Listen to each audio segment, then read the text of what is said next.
You see the sign from 20 feet away, red, bold, 40% off, and something inside you shifts. Not dramatically, not like an alarm, more like a quiet door opening. You don't need another sweater. You didn't come here for candles or kitchen gadgets or shoes that look exactly like the ones you already own. But your feet have already turned, your hand is already reaching, and by the time you tell yourself just to look, you're already holding the thing, already imagining owning the thing, already calculating how much money you're saving by spending it. This looks like a lack of discipline, but it's actually something else entirely. It's your brain trying to protect you from a feeling you didn't even know you had. So why do you keep doing it? And why does it feel so hard to stop? Let's sit with that for a moment. First, I want to say something important. You are not bad with money. You are not weak. You are not impulsive or irresponsible or broken. The fact that you cannot walk past a sale does not mean something is wrong with you. It means something very old and very human is working exactly the way it was designed to work. Your brain is not trying to sabotage you. It is trying to keep you safe. It is trying to protect you from loss, from scarcity, from the quiet terror of missing out on something that might not come back. And once you see that, the behavior stops looking like a failure and starts looking like what it actually is, a survival instinct dressed up in discount tags and bright colors. So let's talk about why this happens. Not to fix it, not to shame it, just to understand it. The first reason is loss aversion. This is a well-known behavioral pattern where the pain of losing something feels roughly twice as powerful as the pleasure of gaining the same thing. When you see a sale, your brain does not calculate how much you will spend. It calculates how much you will lose if you walk away from the item right now. 40% off means you are losing 40% of the value if you walk away. That feels terrible. That feels like throwing money into a fire. So you buy the thing, not because you want it, but because not buying it feels like a loss, and your brain hates loss more than it loves gain. This is not greed, this is not stupidity, this is a hardwired shortcut that once helped your ancestors avoid starvation. Now it just helps you acquire a third pair of beige trousers. Here's a daily example. You're walking through a grocery store. You see a sign, buy one, get one free. You did not need 2 jars of pasta sauce. You did not come here for pasta sauce at all. But the sign creates a deadline. The offer feels temporary, and suddenly, not buying the second jar feels like you were leaving free money on the shelf. So you take it. You feel clever. You feel efficient. And later, when you were throwing the second unopened jar away 6 months after it expired, you do not connect that moment to this one. You just feel vaguely annoyed at yourself. But here's the reframe. Your brain was never trying to save you money, it was trying to save you from the regret of missing a deal. That instinct once helped you gather extra food before winter. Now it just fills your pantry with things you do not eat. The behavior is not the problem. The environment changed. Your brain did not get the memo. The second reason is scarcity mindset.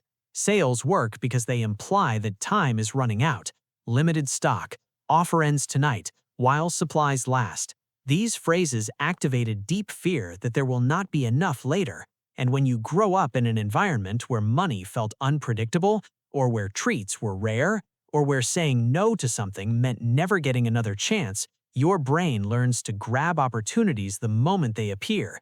Waiting feels dangerous. Hesitation feels like risk. So you buy now, ask questions later, and feel a wave of relief the second the transaction completes. That relief is not about the object, it is about certainty. You have secured something. The future is no longer uncertain. Except, of course, you just spent money you did not plan to spend on something you did not need. But in that moment, the security feels real, and your brain rewards you for it. Think about how this shows up online. Flash sales, limited drops, one-day promotions. The timer counts down on your screen and your heart rate actually increases. You are not shopping, you are competing, you are surviving. And the people who designed that sale know exactly what they are doing. They are not selling you a product, they are selling you the absence of regret.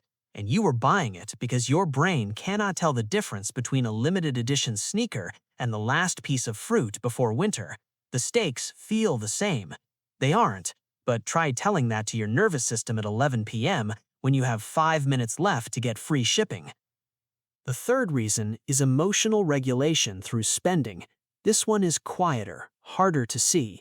You walk past a sale on a day when work was exhausting, or when a text went unanswered, or when you just felt small and unseen. And the sale offers something beautiful, a small, predictable hit of control. You can't fix the big things. You can't make your boss kinder, or your relationships easier, or your bank account instantly larger. But you can buy this one thing. You can say yes to this one small pleasure, and for a few minutes, the world feels manageable again. Spending becomes a way of soothing, not because you're materialistic, but because you are human, and humans reach for small comforts when large ones are out of reach. Here's where most people miss the point entirely. They call this retail therapy and laugh about it. They make jokes about shopping addictions and credit card debt. But what's actually happening is far more gentle. You were tired, you were overwhelmed, and you have found a reliable way to feel better in under 60 seconds. That is not weakness, that is resourcefulness. It just happens to come with a receipt. The behavior once helped you survive long weeks, hard seasons, lonely nights. It gave you something to hold on to when everything else felt unstable. That was real, that mattered, and you do not need to be ashamed of it. But here's the part most people miss. The brain does something unexpected when you walk past a sale and say no. It does not reward you with peace, it punishes you with doubt. Did you make a mistake? What if you never see that price again? What if you really needed that thing and now it's gone? The discomfort of saying no is often sharper than the discomfort of spending, because saying no requires you to tolerate uncertainty. Saying yes closes the loop, it ends the decision, and the human mind craves closure more than anything else. So you are not just fighting a sale, you are fighting your own aversion to open questions. You buy because buying is easier than wondering, and that is not irrational. That is deeply, quietly logical. Your relationship with this behavior changes over time. When you were younger and money was tighter, a sale felt like a lifeline. You learned to hunt for discounts, to stack coupons, to never pay full price. That habit kept you afloat. It was smart. It was necessary. And now, years later, with a different income and different priorities, the same habit feels different. It feels heavier. You have more things, less space, more guilt.